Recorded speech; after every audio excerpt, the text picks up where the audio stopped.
Mon cher ami Diakité, vous avez également suivi cette conférence et sur ce pan précis, quelle est votre opinion? Oui, cette conférence a plusieurs volets. Ouais. Moi, d'abord, je vais commencer par où mon cher ami Donzo a cité concernant la presse. Vous savez, l'OGAP a toujours existé.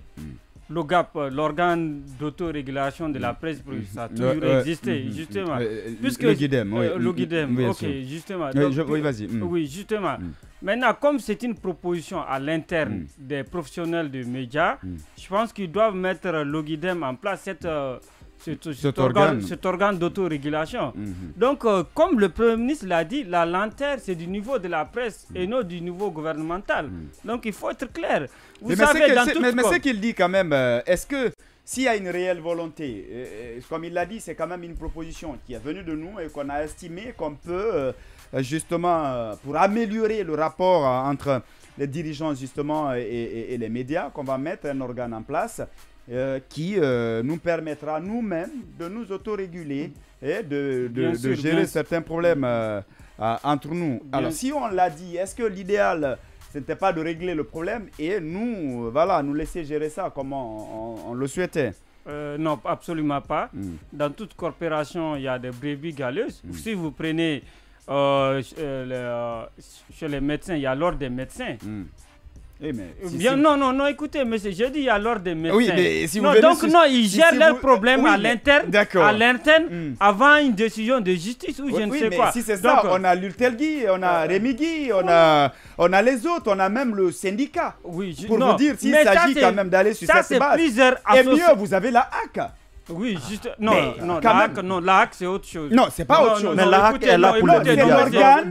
C'est l'organe de régulation par excellence. Ça, il n'y a pas de débat. Par excellence, oui. Mais le GUIDEM, c'est à l'interne. C'est entre vous, professionnels des médias. Ce que mon frère devait savoir. C'est-à-dire, attention, ce que les journalistes ont décidé de mettre en place. Justement. Actuellement, ça se trouve en Sénégal. Bien sûr. Mais ce n'est pas une obligation. Ouais. Et mieux. Attends, c'est-à-dire, entre eux, par exemple, entre nous, nous sommes comme ça. Si je fais du tort, toi tu peux me dire la vérité. Carrément. Mon ami, ce que tu as fait, c'est pas bon. Ouais. Comme mon homme peut me dire la vérité. Bien sûr. Mais avec la HAC, ou bien là-bas, ils me sanctionnent carrément. Donc voici la différence. C'est-à-dire, ce qu'ils vont mettre en place, ils n'ont pas, c'est-à-dire, ils ne peuvent pas sanctionner un journaliste. Comme ce que la HAC fait. Si tu déconnes, on te met sur les rails. D'accord, néanmoins, mais on ne peut pas dire non, que c'est une obligation. C'est pas une obligation. C'est une volonté, c'est pas une obligation. On va le laisser. D'accord, je comprends, mais il ne faut pas dire non, que c'est une obligation. D'accord, ma volonté, c'est de construire un immeuble de 5 étages.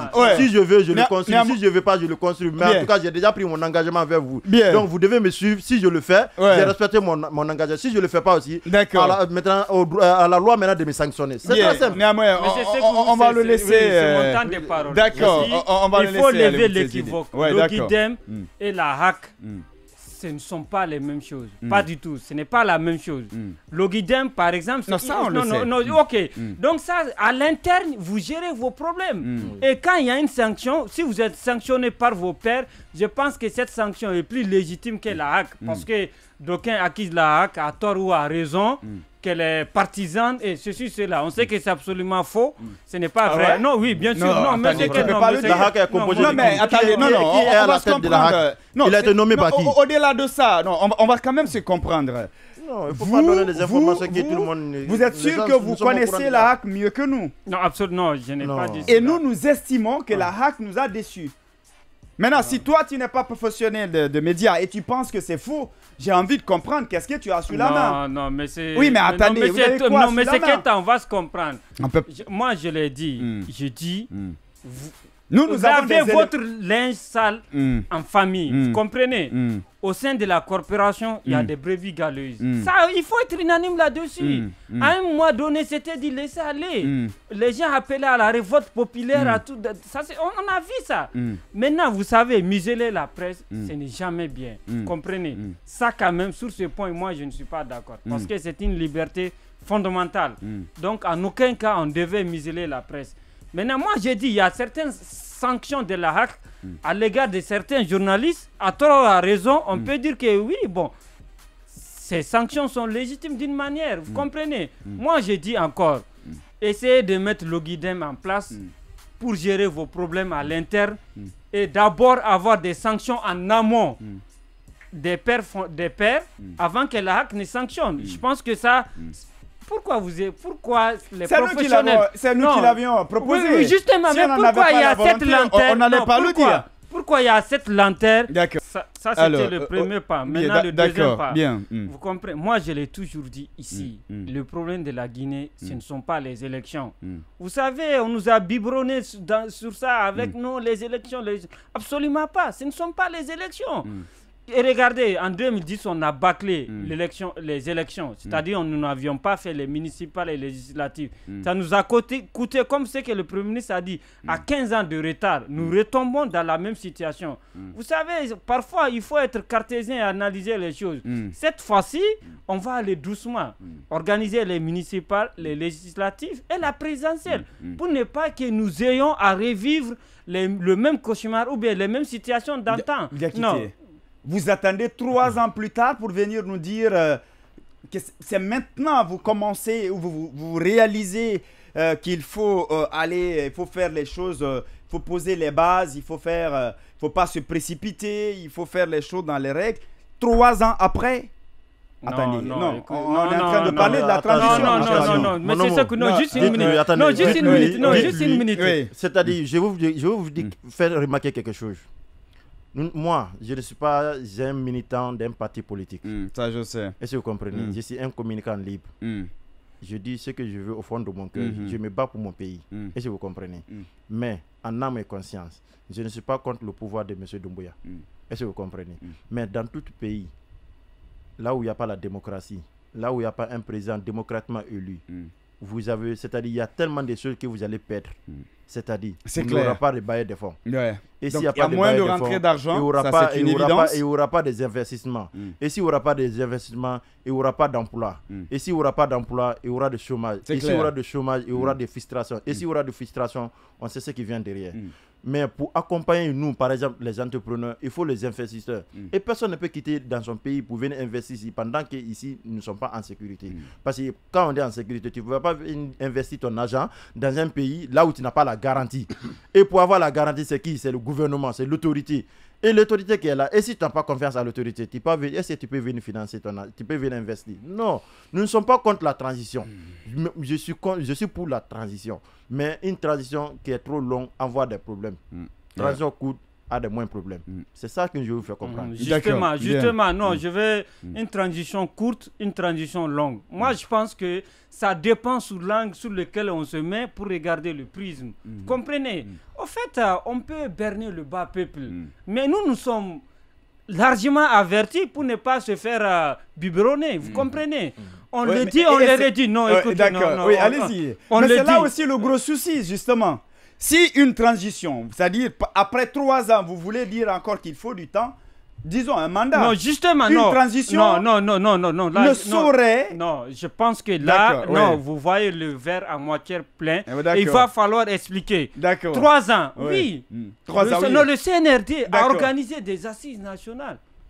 Il y a eu un dialogue de surcroît interreligieux et un dialogue interguinéen.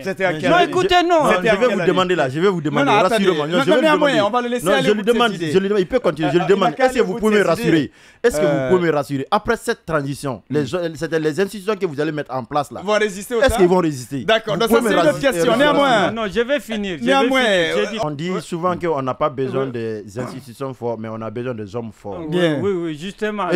Non, ça c'est... Non, écoutez, moi, non, monsieur Donzo, ma question était... Moi, je ne suis pas dans une démocratie à l'occidentale. Ça, c'est complètement à l'envers. Moi, je suis pas dedans. Est-ce que les institutions que vous allez mettre en place vont résister après vous? C'est moi qui pose des questions dans cette émission, mon cher ami. La route qui prend là, ça tient pas. D'accord, c'est quand même son opinion. Mais c'est Keita, moi je dis... On va le lui concéder. Justement, je le disais tout à l'heure, la fois passée. Aucune démocratie n'est parfaite. Même la démocratie américaine. On a vu l'attaque du Capitole. On a vu l'attaque du Capitole. Donald Trump s'est frustré. Il s'est dit que non, c'était lui le vainqueur. Donc, quelle démocratie est parfaite? Il n'y en a pas sur cette terre. Moi, je dis encore, les 3 ans, il y a eu assez de péripéties. Le CNRD a largement montré sa bonne volonté aux corps sociopolitiques de venir à la table de négociation et pour que le pays avance. Ceci, ils sont de mauvaise foi, ils sont versatiles et hypocrites, ils ne sont pas venus à la table de négociation. C'est ce que le Premier ministre a fait sortir. Non, donc attendez, écoutez. Non, attendez, il faut pas, non, il faut, attendez. Est-ce que vous connaissez un acteur dans ce pays qui ne voudrait pas qu'il y ait un dialogue sincère? Bien sûr. Qui aspire être candidat pendant cette présidentielle ou en tout cas qui d'un grand parti, vous en connaissez? Non, un dialogue. Parce que, attention, il ne faut pas qu'on... Mais attendez, quand on prend les grandes formations politiques dont on parle, le premier jour du dialogue, elles étaient représentées. Oui. Alors, qu'est-ce qui s'est passé entre-temps? Est-ce que ce n'est pas la question qu'il fallait se poser? Non, justement. Bien, alors, vous êtes d'accord avec ce qu'a dit, on va dire, M. Sylla, c'est cela? Il faut organiser les élections pour partir. Il y a un problème de volonté? Si M. Doumbouya, son Excellence le Président de la transition, veut que nous, les entrepreneurs, petites et moyennes entreprises, évoluent dans ce pays et émergent pour faire la fierté de l'Afrique, ou bien de la Guinée, je pense que c'est bon. C'est oui, je suis d'accord. Je ne suis pas contre son pouvoir ni la transition, mais il n'a qu'à, et c'est moi mon problème, il n'a qu'à laisser les entrepreneurs tranquilles. D'accord. S'il veut, la politique avec les politiciens, autres, ils n'ont qu'à régler ça ensemble. Bien. Mais il n'a qu'à essayer de laisser les entrepreneurs faire leur travail, au moins pour enlever les jeunes dans le chômage. Et donc on va sortir de la transition. En tout cas, parce que imaginons, regarde, tout dernièrement là, je vois mes frères qui avaient voulu encore emprunter l'eau pour aller en Europe. Combien de 28 et quelques jeunes qui ont perdu la vie. C'est vraiment... moi qui era là, j'ai fait l'aventure, j'ai fait 6 ans hors du pays. C'est trop triste. J'ai fait 6 ans hors du pays, mais je sais ce qu'on dit l'aventure. Mon frère, attends. Non, attention. Attendez, non, attention. On n'a pas dit que c'est pas une vérité. Non, on n'a pas dit que c'est le CNRD. Moi, c'est autant d'alpha que je suis sorti. Si tu veux que je te parle, moi, c'est autant d'alpha que je suis sorti. On n'a pas dit que c'est l'autant du CNRD. Est-ce que vous comprenez? C'est pas autant du CNRD. Moi, c'est autant d'alpha que je suis sorti. Et je suis rentré autant d'alpha. J'ai fait 6 ans hors du pays, mais je sais ce qu'est une aventure. Quand on dit aventure, je sais ce que c'est. Quand on est à l'étranger, on sait combien de fois on subit. Nous ne sommes pas en paix dans l'étranger. En Guinée encore, nous ne sommes pas en paix. Pourquoi? Nous ne sommes pas Guinéens. Nous sommes Guinéens, on sort pour aller chercher l'argent pour venir investir ici, pour aider d'autres jeunes pour ne pas emprunter le même chemin que nous on a emprunté. Et si on veut détruire ce qu'on fait? Donc on nous pousse tous à sortir. Oui ou non? On nous pousse tous. Les pères de famille maintenant qui sont en chômage maintenant, qu'est-ce qu'ils vont faire? Ils vont devenir des mendiants. Et un journaliste n'a pas le droit de venir aller mendier, dire à quelqu'un, s'il te plaît, aide-moi à avoir ma dépense. Non. Son travail est noble pour ça.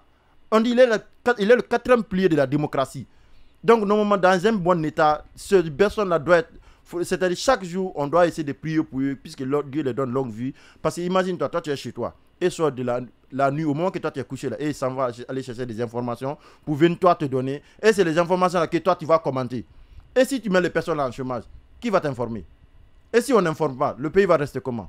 Donc moi je ne suis pas contre le pouvoir de non, ou bien il n'a qu'à organiser les élections, ou bien quoi, je ne suis pas politicien, je n'aime pas la politique, peut-être je peux devenir politicien demain, je ne sais jamais. Mais aujourd'hui, c'est qui est mon problème, il n'a qu'à laisser les entrepreneurs tranquilles. Monsieur Sékou Donzo, je vais vous dire quelque chose.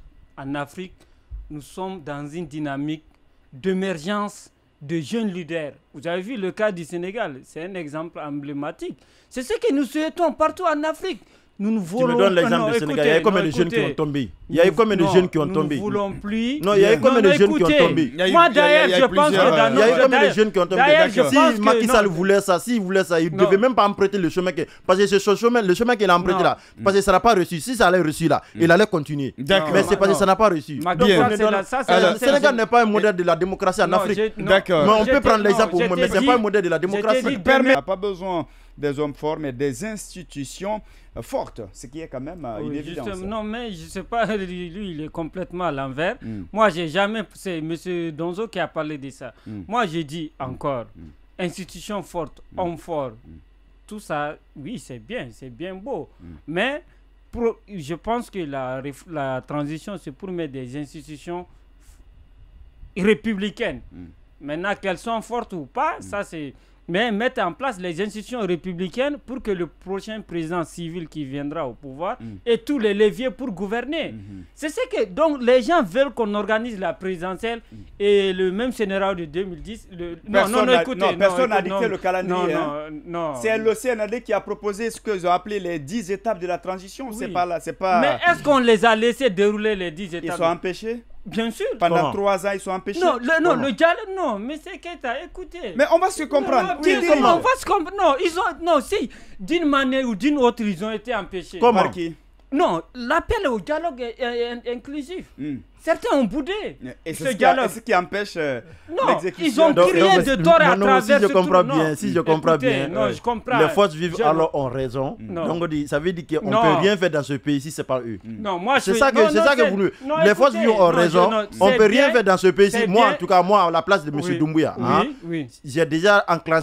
j'ai déjà enclenché le dialogue. D'accord. Il vient, il ne vient pas. Moi, je veux continuer. Ce qui est sûr, le peuple mais jusqu'à présent, on retarde. C'est parce qu'il y a le peuple de Guinée n'est pas lobotomisé. On a notre conscience bien claire pour juger les choses. Nous sommes lucides.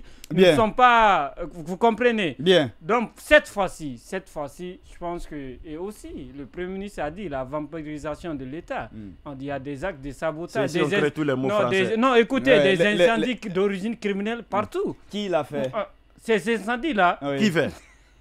Ces incendies sont d'origine criminelle. Oui, Ce sont des actes de sabotage. Qui le font? Les enquêtes sont en cours. Les responsabilités seront... Non, on va dire que les enquêtes sont en cours. Ce qui s'est passé à Kaloum, il y a combien de mois de cela? Ce qui s'est passé à Kaloum, il y a combien de mois de cela? On dit les enquêtes sont en cours, on ne voit rien. Le Premier ministre, écoutez. Le Premier ministre a dit les services de renseignement. D'accord. Les services de renseignement devaient nous permettre au moins à aider pour pouvoir savoir quels sont les gens qui ont incendié les gens. Si ce n'est pas criminalité... Mais l'État est plus fort que ça. L'État est plus fort que ça par rapport à ça. Si on dit non, il y a les crimes. Les partis politiques sont capables en Guinée ici, on crée toutes les Français. Attends, les Français n'ont pas fini de créer. Il y a d'autres Français qui vont venir. Alors, on va avancer.